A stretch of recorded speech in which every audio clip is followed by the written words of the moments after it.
नमस्कार।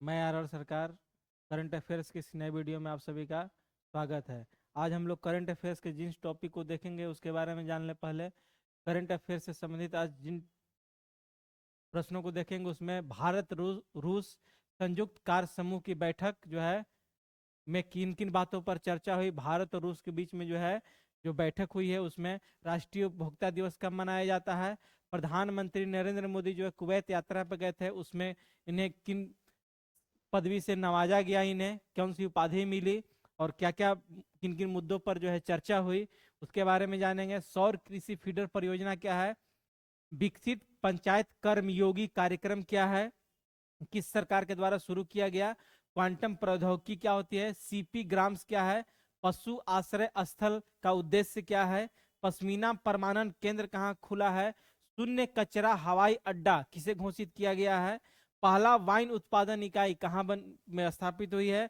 जापान के साथ समझौता हुआ है उसमें क्या क्या किन किन बातों पर समझौता हुआ है, महिला कबड्डी विश्व कप 2025 का आयोजन कहाँ हुआ और नए एमपैक्स एमपैक्स एवं मत्स्य सरकारी समितियां के बारे में हम लोग जानेंगे। इन सब से संबंधित प्रश्नों को हल करेंगे। तो पहला प्रश्न देखते हैं। पहला है 13वीं भारत रूस संयुक्त कार्य समूह की बैठक कहाँ आयोजित हुई। तो 13वीं जो है भारत और रूस के बीच में जो है बैठक आयोजित होती है, उसका संस्करण कौन सा था, 13वां संस्करण था। वह 13वां संस्करण जो हुआ भारत रूस संयुक्त समूह कार्य समूह की जो बैठक हुई है यह कहाँ आयोजित हुई है, मॉस्को में आयोजित हुई है। कहाँ आयोजित हुई, मॉस्को में आयोजित हुई है। ठीक है, अब इसमें जो है किन किन बातों पर चर्चा हुई है तो देखें। देखिए यह कौन सी बैठक हुई, 13वीं, आयोजन कहाँ हुआ, मॉस्को रूस में। इसके प्रतिनिधित्व करता कौन थे, तन्मय लाल। भारत के तरफ से जो प्रतिनिधित्व किया है उनका नाम था तन्मय लाल, एवं रूस के तरफ से जो भाग लिए हैं उनका नाम है संगेई वर्सिनिन। क्या नाम है, संगेई वर्सिनिन। चर्चा किन किन मुद्दों पर हुआ, तो इसमें जो आतंकवाद से संबंधित जो मुद्दे हैं उस पर चर्चा की गई। ठीक है, उसके अलावा जो नए नए प्रौद्योगिकी जो डेवलप हो रहे हैं, नवाचार जो हो रहा है, उन उन सब बातों पर क्या की गई, चर्चा की गई। तो इसमें जो है वैश्विक एवं क्षेत्रीय स्तर पर मौजूदा आतंकवादी खतरों एवं नई व उभरती प्रौद्योगिकी के उपयोग का मुकाबला करना, यानी कि इस भारत और रूस की जो संयुक्त कार्य समूह की जो बैठक हुई, इस बैठक में आतंकवाद का जो क्षेत्रीय मुद्दा है और राष्ट्रीय स्तर पर जो मुद्दा है आतंकवाद का, उन बातों पर उससे कैसे निपटा जाए उसके लिए जो है चर्चा हुई। उसके अलावा जो नवाचार प्रौद्योगिकी यानी नए नए जो क्षेत्र में अलग अलग जो टेक्नोलॉजी आ रही है उस पर जो है चर्चा हुई कि कैसे जो है और ज्यादा विकसित किया जाए। तो इन सब बातों पर कार्य समूह की जो है बैठक हुई है। ठीक है, नेक्स्ट प्रश्न, राष्ट्रीय उपभोक्ता दिवस कब मनाया जाता है। तो देखिए राष्ट्रीय उपभोक्ता दिवस जो है यह 24 दिसंबर को मनाया जाता है। कब मनाया जाता है, 24 दिसंबर को मनाया जाता है राष्ट्रीय उपभोक्ता दिवस। ठीक है, हम लोग क्या है, हम लोग अगर कोई सामान हम लोग खरीदते हैं तो उसका उपभोक्ता कौन हुआ, हम लोग, कंज्यूमर, नेशनल कंज्यूमर डे। ठीक है, कब मनाया जाता है, 24 दिसंबर को। ठीक है, देखिए अब उपभोक्ता दिवस के बारे में जाने। देखिए उपभोक्ता दिवस 24 दिसंबर को मनाया जाता है। ठीक है, इसका थीम क्या था जो इस वर्ष मनाया गया यानी 2024 के दिसंबर में जो मना, उसका थीम था वर्चुअल सुनवाई और उपभोक्ता न्याय तक डिजिटल पहुंच। यानी कि वर्चुअल सुनवाई कहने का तात्पर्य क्या हुआ, वर्चुअल सुनवाई कहने का तात्पर्य हुआ कि डिजिटल माध्यम से, वीडियो कॉन्फ्रेंसिंग के माध्यम से जो है सुनवाई किया जाएगा। उपभोक्ताओं की जो परेशानी है, जैसे मान लीजिए कि आप कोई सामान खरीदे, मोबाइल खरीदें, वह मोबाइल जो है 2 ही दिन में खराब हो गया और फिर आप कंप्लेन कर रहे हैं कोई नहीं सुन रहा है, तो आप उपभोक्ता फोरम में जाके क्या कर सकते हैं, केस कर सकते हैं। और केस के बाद जो सुनवाई होती है उसी सुनवाई के बारे में बोल रहा है कि वर्चुअल सुनवाई और उपभोक्ताओं तक न्याय का डिजिटल पहुंच, यानी कि जो न्याय होगा वह डिजिटल तरीके से न्याय दिया जा सके। ठीक है, इसका उद्देश्य क्या है, उपभोक्ताओं को उनके अधिकारों एवं जिम्मेदारियों के प्रति जागरूक करना, यानी कि उपभोक्ताओं का जो अपना अधिकार है, जो उसके बारे में, उसकी जो जिम्मेदारियां हैं उसके बारे में जागरूक करना। लागू कब हुआ था उपभोक्ता दिवस मनाने के लिए, 24 दिसंबर 1986 को पहली बार उपभोक्ता दिवस मनाने का जो घोषणा हुई है वह कब हुई है, वर्ष 1986 में। इसका कार्यक्रम है जागो ग्राहक जागो एक कार्यक्रम चलता है, एक जागृति चलता है। तो एग्जाम में प्रश्न आ सकता है कि जागो ग्राहक जागो कार्यक्रम जो है किससे संबंधित है, उपभोक्ता से संबंधित है। ठीक है, विश्व उपभोक्ता दिवस। अब देखिए यह राष्ट्रीय उपभोक्ता दिवस, यह भारत राष्ट्रीय कहने का मतलब क्या हुआ, भारत का। ठीक है, तो यह कब मनाया जाता है, 24 दिसंबर को मनाया जाता है, 24 दिसंबर को। लेकिन अगर यहीं पर विश्व उपभोक्ता दिवस आ जाएगा, विश्व उपभोक्ता दिवस, तब यह कब मनाया जाएगा, 15 मार्च को मनाया जाएगा। ठीक है ना, 15 मार्च को विश्व उपभोक्ता दिवस मनाया जाता है। नेक्स्ट प्रश्न, प्रधानमंत्री नरेंद्र मोदी की कुवैत यात्रा पर कुवैत सरकार ने उन्हें अपने किस सर्वोच्च सम्मान से सम्मानित किया है। तो यह जो सम्मान है उसका नाम है क्या, ऑर्डर ऑफ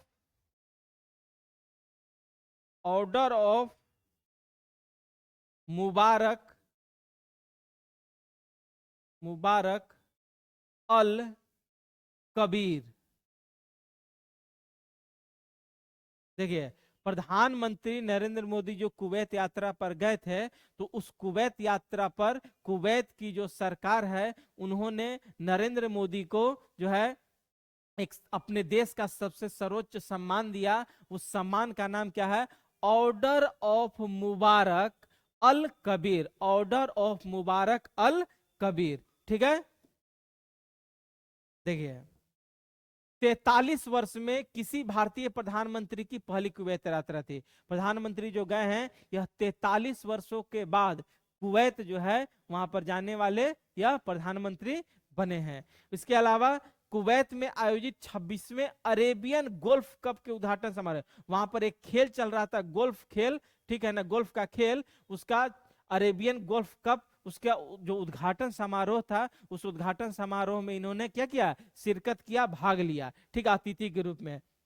इन्हें कुवैत का सर्वोच्च सम्मान Order of Mubarak Al Kabir, Order of Mubarak Al Kabir पर दिया गया। इस यात्रा के दौरान दोनों देशों के बीच, जब यात्रा इनकी कुवैत की थी, तो इन दोनों देशों के बीच राजनीतिक, व्यापारिक, रक्षा, सुरक्षा, ऊर्जा, संस्कृति, शिक्षा, प्रौद्योगिकी आदि मुद्दों पर द्विपक्षीय वार्ता हुई। जब भी किसी देश का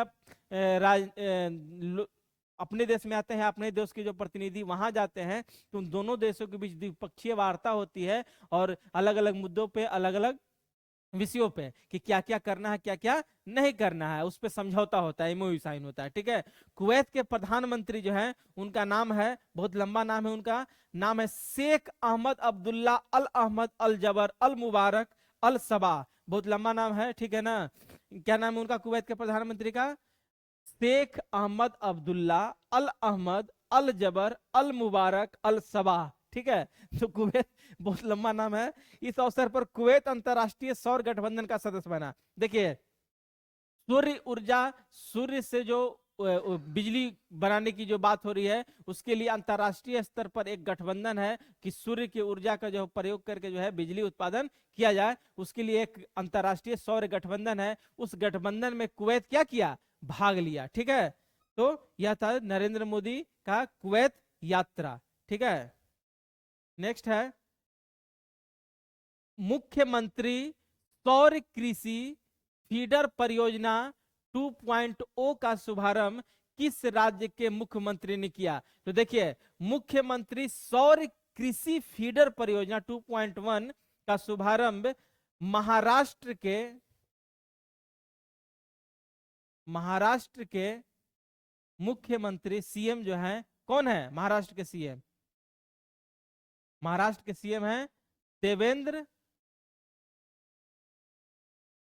फडणवीस,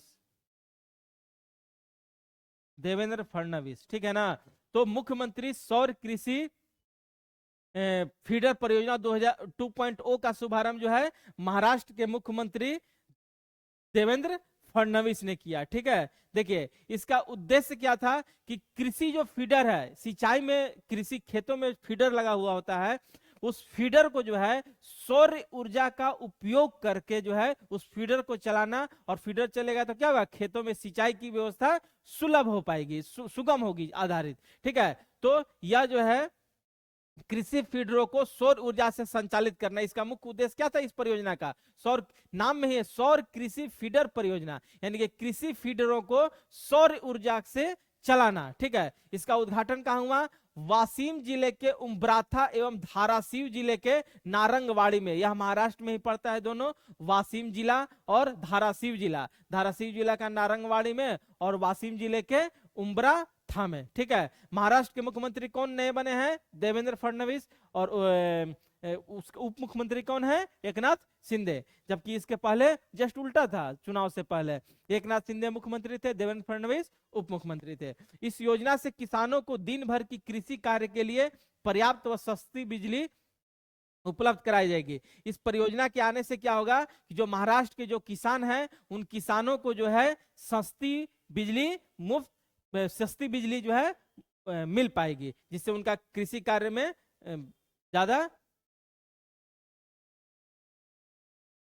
नेक्स्ट प्रश्न है, विकसित पंचायत कर्मयोगी पहल। ठीक है ना, विकसित पंचायत कर्मयोगी पहल कहां शुरू की गई? देखिए, विकसित पंचायत कर्मयोगी पहल जो है यह ओडिशा, असम, गुजरात, उड़ीसा, असम, गुजरात व आंध्र प्रदेश। आंध्र प्रदेश, इन जगहों पर विकसित पंचायत कर्मयोगी, कर्मयोगी यानी कि जो काम करते हैं उन्हें कर्मयोगी कहा जाता है। ठीक है ना, तो विकसित पंचायत कर्मयोगी पहल जो है यह कहां शुरू की गई? इन सब जगहों पर शुरू की गई। किन किन राज्यों में? उड़ीसा में शुरू किया गया, असम में शुरू किया गया, गुजरात में शुरू किया गया और आंध्र प्रदेश में शुरू किया गया। अब यह विकसित ग्राम पंचायत कर्मयोगी कार्यक्रम क्या है? यह इसका उद्देश्य क्या है? इसका उद्देश्य है जमीनी स्तर पर शासन सुधार को सशक्त बनाना। यानी कि जो पंचायत है, पंचायत तक में जो कार्य हैं और लोगों का जो पंचायतों में जो पहुंच है, उस पहुंच को जो है संभव बनाया जा सके, इसी के लिए जो है पंचायत कर्मयोगी कार्यक्रम शुरू किया गया, जिसकी शुरुआत 25 दिसंबर को किया गया। किसके द्वारा? केंद्रीय मंत्री डॉक्टर जितेंद्र सिंह के द्वारा किया गया। और यह कहां कहां शुरू हुआ? ओडिशा में शुरू हुआ, असम में शुरू हुआ, गुजरात में शुरू हुआ और आंध्र प्रदेश में शुरू हुआ। कौन सी? विकसित पंचायत कर्मयोगी कार्यक्रम। ठीक है,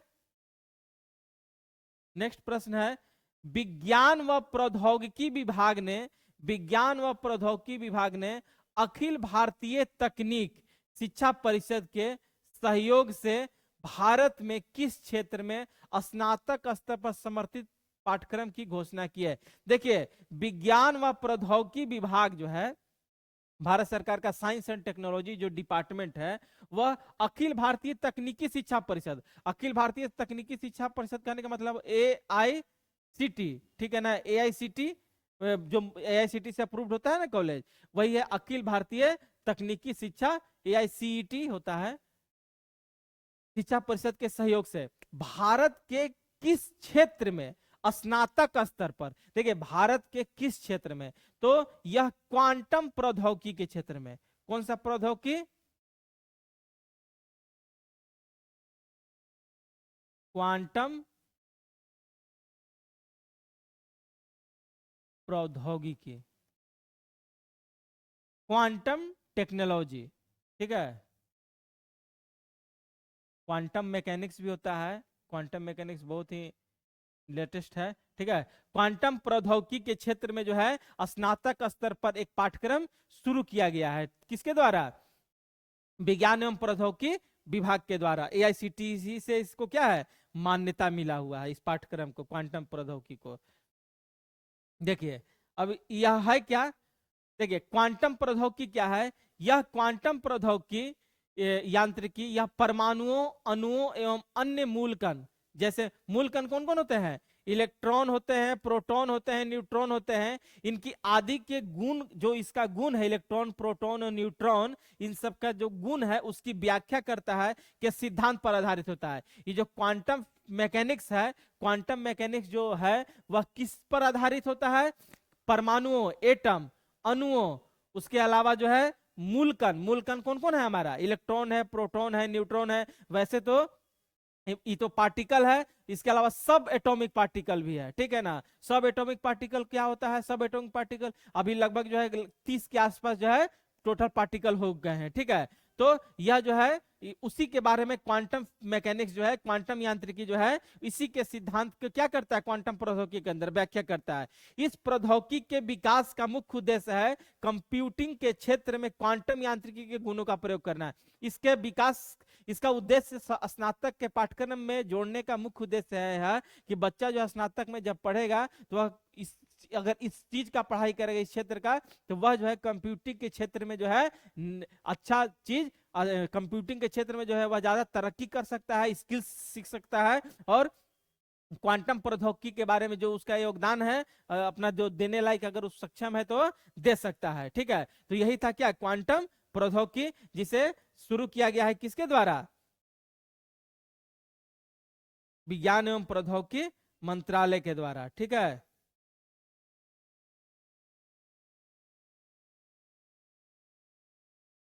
देखिए नेक्स्ट प्रश्न है, सीपी ग्राम्स वार्षिक रिपोर्ट 2024 के अनुसार हर साल कितनी शिकायतों का निपटारा किया जा रहा है। देखिए सीपी ग्राम्स जो है, सीपी ग्राम्स वार्षिक रिपोर्ट 2024 के अनुसार प्रत्येक वर्ष जो है 25 लाख शिकायतों का निपटारा किया जा रहा है। कितना, 25 लाख। परीक्षा में जो है डाटा आधारित भी प्रश्न आते हैं, तो यह जो है डाटा आधारित प्रश्न है। सीपी ग्राम्स वार्षिक रिपोर्ट 2024 के अनुसार हर साल कितनी शिकायतों का निपटारा किया जा रहा है, तो 25 लाख शिकायतों का निपटारा किया जा रहा है, ठीक है।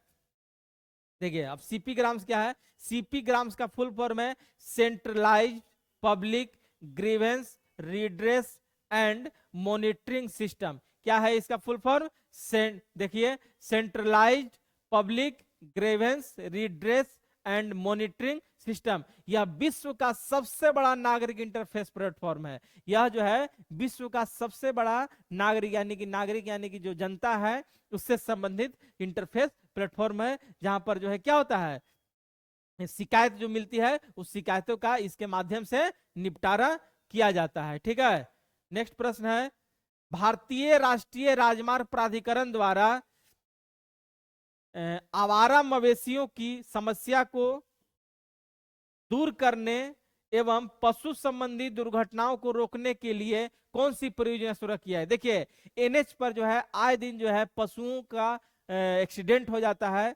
वैसे तो मनुष्य का भी होता है, व्यक्तियों का भी होता है, लेकिन पशुओं का भी एक का एक समस्या है जो एनएच पर जो है उसका एक्सीडेंट हो जाता है।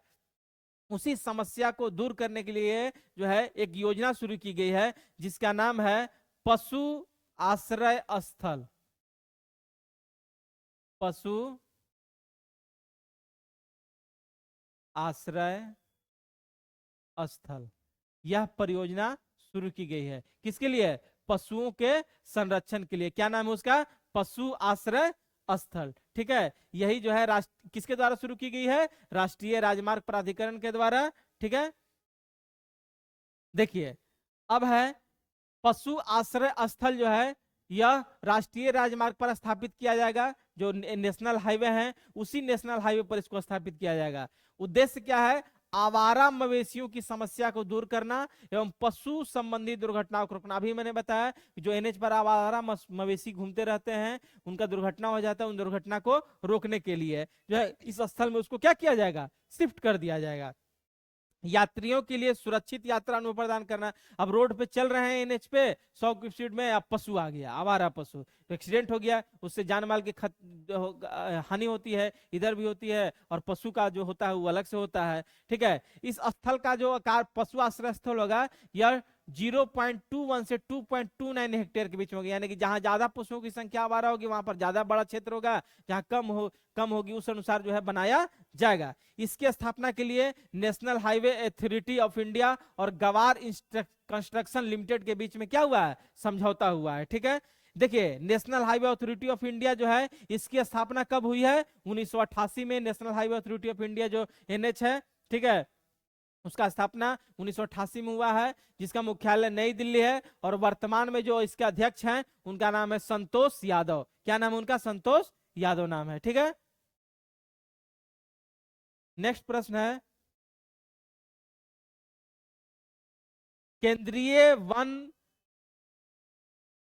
व जलवायु परिवर्तन मंत्री, देखिए केंद्रीय पर्यावरण वन जलवायु परिवर्तन मंत्री कौन है? भूपेंद्र यादव ने भारतीय वन्य जीव संस्थान में पश्मीना प्रमाणीकरण एवं अगली पीढ़ी के डीएनए अनुक्रमण सुविधा के लिए उन्नत सुविधा केंद्र का उद्घाटन कहाँ किया है? देखिए यह प्रश्न पूछ रहा है कि जो मंत्री है भूपेंद्र यादव, केंद्रीय पर्यावरण मंत्री हैं, पर्यावरण वन व जलवायु परिवर्तन मंत्रालय, इन्होंने पश्मीना जो ऊन होता है, पश्मीना जो है एक प्रजाति है वह भेड़ों की, वह पश्मीना प्रमाणीकरण यानी कि यह पश्मीना ही है, ठीक है, उसी का प्रोडक्ट है, उसका एवं अगली पीढ़ी के डीएनए अनुक्रमण यानी कि उसका जो अगली पीढ़ी आएगा उसका डीएनए अनुक्रमण के लिए एक संस्थान खोले हैं। वह संस्थान कहाँ खुला है? देहरादून में खुला है। कहाँ कहाँ कहाँ उद्घाटन किया गया है? देहरादून। और देहरादून कहाँ है? उत्तराखंड, यूके। यूके मतलब यूनाइटेड किंगडम नहीं, उत्तराखंड, ठीक है।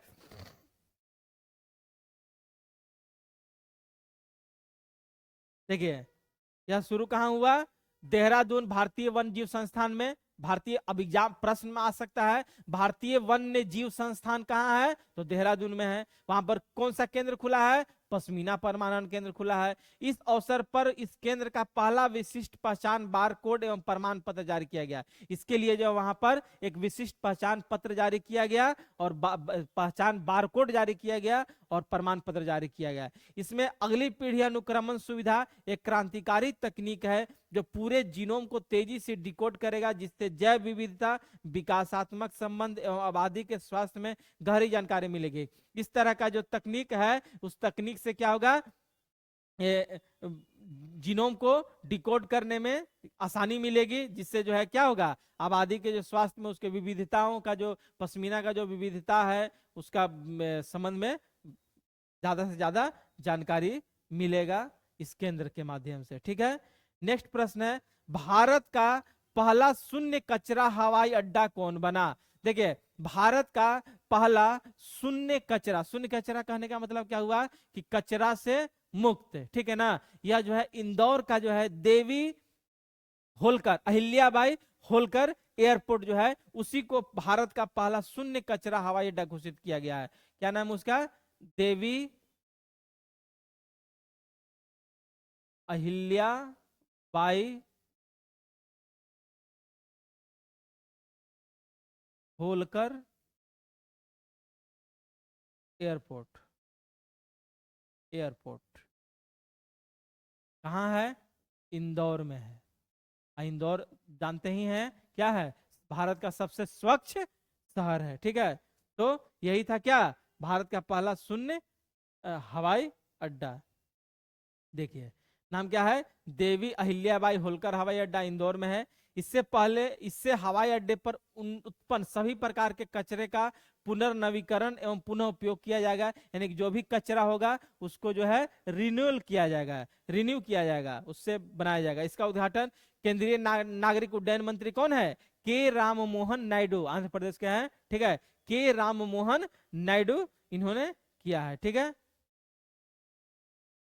नेक्स्ट प्रश्न है, उत्तराखंड में पहली वाइन उत्पादन इकाई कहां स्थापित की गई है? ठीक है, तो देखिए प्रश्न है उत्तराखंड में पहली वाइन उत्पादन इकाई कहां स्थापित की गई है? तो यह जो है कोटद्वार में स्थापित किया गया है। कोटद्वार, कोटद्वार कहां है? उत्तराखंड। देखिए हरिद्वार, कोटद्वार, दून, द्वार, ये सब कहां है? उत्तराखंड में। द्वार होता है दो पहाड़ों के बीच का क्षेत्र, ठीक है ना। दो पहाड़ है, इन दोनों पहाड़ों के बीच का जो क्षेत्र होता है, रास्ता होता है, यह द्वार कहलाता है। तो कोट द्वार जो है उत्तराखंड में, यहीं पर पहली वाइन उत्पादन इकाई स्थापित की गई है, ठीक है।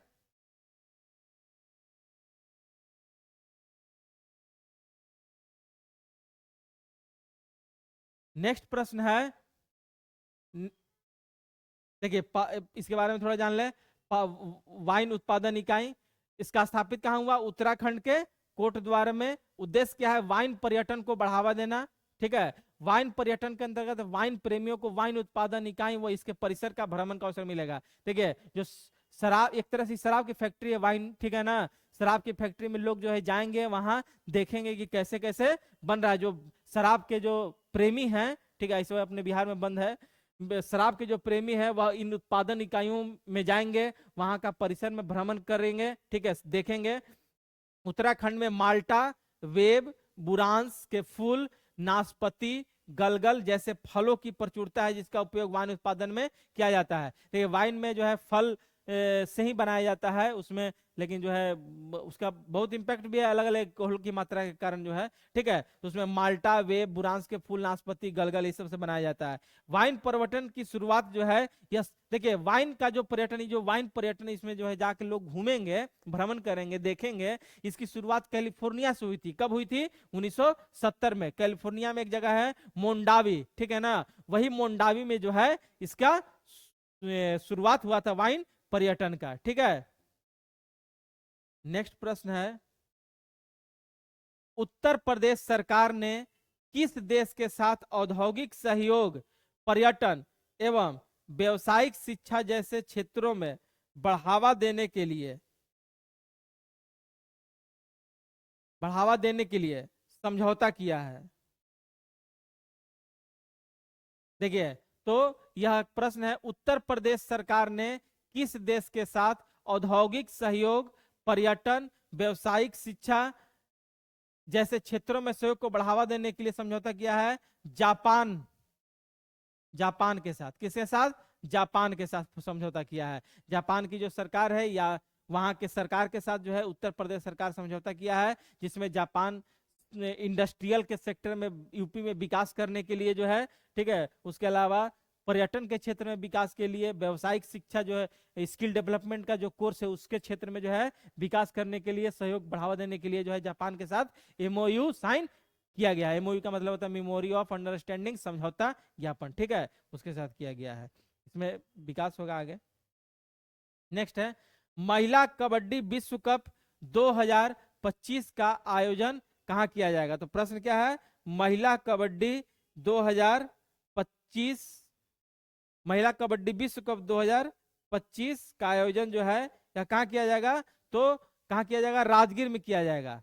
इसका आंसर क्या हो जाएगा? राजगीर। राजगीर कहाँ है? अपना बिहार में है। अभी बिहार में एक खेल भी हुआ था हॉकी का, ठीक है ना, राजगीर स्टेडियम में ही। तो वहीं पर जो है सफलतापूर्वक उसका आयोजन हुआ। उसी के बाद जो है महिला कबड्डी विश्व कप 2025 का भी आयोजन के लिए कहाँ बताया गया? राजगीर में बताया गया। ठीक है, यहीं पर होगा 2025 में महिलाओं का विश्व कप। नेक्स्ट प्रश्न है, किसने 10,000 नवगठित प्राथमिक कृषि ऋण समितियां, किसने 10,000 नवगठित प्राथमिक कृषि ऋण समितियां एम पैक्स, पैक्स होता है ना, किसानों से संबंधित पैक्स होता है, हर जिला में ब्लॉक में जो है पैक्स गोदाम होता है, वहां पर जो है अनाज की खरीद होती है। तो डेयरी मत्स्य सहकारी समितियां का शुभारंभ किया। तो कौन? कोई नहीं, केंद्रीय सहकारिता मंत्री कौन है? अमित शाह। गृह मंत्री भी है, वही है अमित शाह। इसका आंसर क्या हो जाएगा? अमित शाह। देखिए, अमित शाह के द्वारा जो है एम पैक्स, उसके अलावा डेयरी और मत्स्य सहकारी समितियां का क्या किया गया? उद्घाटन किया गया है। ठीक है, अभी है क्या?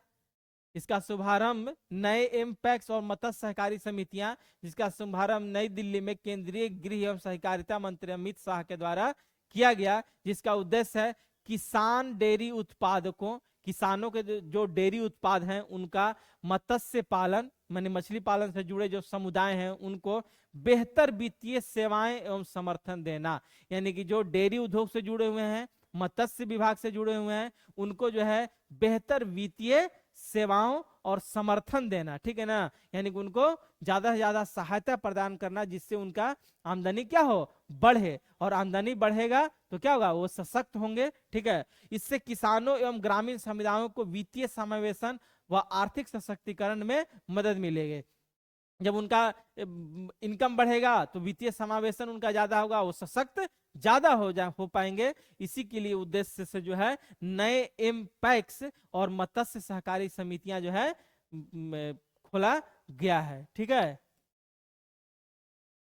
और आत्मविश्वास ही सफलता की पहली सीढ़ी है। देखिए, अगर आपके पास पढ़ाई कर रहे हैं और आपके पास आत्मविश्वास ही नहीं होगा तो आप जो है सफलता में कहीं पीछे रह जाएंगे। इसीलिए जो है पढ़ाई कीजिए और पढ़ाई के साथ साथ आत्मविश्वास रखिए कि हाँ, हम पढ़ रहे हैं और सही चीज पढ़ रहे हैं, तब आप सफलता की ओर जरूर जाएंगे और सफलता जरूर मिलेगी। तो यही था, आत्मविश्वास ही सफलता की पहली सीढ़ी है। और आप हमारा अगर ऑफलाइन बैच ज्वाइन करना चाहते हैं, ऑनलाइन बैच ज्वाइन करना चाहते हैं, इससे संबंधित जानकारी चाहते हैं, तो मोबाइल नंबर दिया हुआ है, मोबाइल नंबर पे संपर्क कर सकते हैं। नीचे में दिया हुआ है मोबाइल नंबर, और एड्रेस है हमारा Rimjhim hotel, corner of Ramna Road, Nyatola, Bhikna Pahari, Patna 4। ठीक है, तो संपर्क कर सकते हैं हमारे कार्यालय में आके। और हमारा वीडियो अच्छा लगता है तो लाइक करें, सब्सक्राइब करें, शेयर करें। Thank you.